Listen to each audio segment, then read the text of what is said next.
আসসালামু আলাইকুম ভিউয়ার্স, কি অবস্থা সবার? আশা করি সবাই ভালো আছেন। দেখতে পাচ্ছেন খাঁটি একটি বাংলা অ্যাম্পলিফায়ার।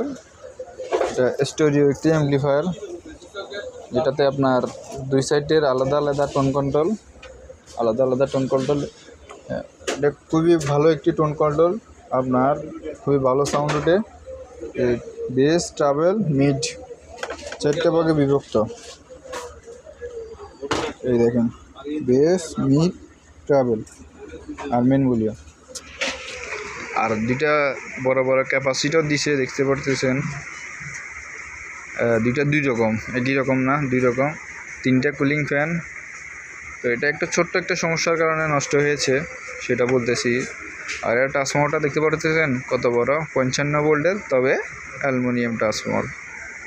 তার দেখছেন, তারগুলো কিন্তু অ্যালুমিনিয়াম ট্রান্সফর্মার। এটা চলতেছে অনেক বছর, দীর্ঘ 10 বছর চলতেছে। তো আমরা এটাতে যেটা লাগিয়েছি, এটার আপনার এই কুলিং ফ্যানের আপনার ভোল্টেজের লাইনটা নষ্ট হয়ে গিয়েছিল। নষ্ট হওয়ার কারণে কুলিং ফ্যান বন্ধ হয়ে গিয়েছে। তারপরেও সেট চলেছে, কিন্তু অতিরিক্ত হিটের কারণে ট্রানজিস্টর সবগুলা নষ্ট হয়ে গিয়েছে। ট্রানজিস্টর এবং বোর্ড নষ্ট হয়ে গিয়েছে। তো আমরা বোর্ড এবং ট্রানজিস্টর নতুন লাগিয়ে দিয়েছি, এবং কি এই টুকিটাকি কিছু গুঁড়ো ওয়ারিং চেঞ্জ করে দিয়েছি। পুরো ওয়ারিং তো চেঞ্জ করা সম্ভব না। আর একটা ইউএসবি, কিছু নতুন পার্টস লাগিয়ে দিয়েছি। এখন 100 চলতেছে। একটু চালিয়ে দেখাবো আপনাদেরকে। এখন তো কারেন্ট নাই, আইপিএস আছে, আইপিএস দিয়ে চালাতে হবে।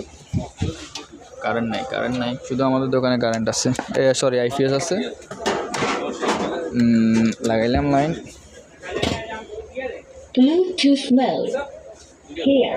আইপিএস এর কারণে একটু নয়েজ করবে, তো হ্যাঁ নয়েজ করতেছে না। একদম বাংলা মেশিনের ভিতরে একটা সেরা একটা মেশিন হচ্ছে এগুলো। বাংলা মেশিনের ভিতরে সেরা মেশিন হচ্ছে এগুলো। তো একটু চালিয়ে দেখাই আপনাদেরকে, তাহলে ভালো হবে। কারণ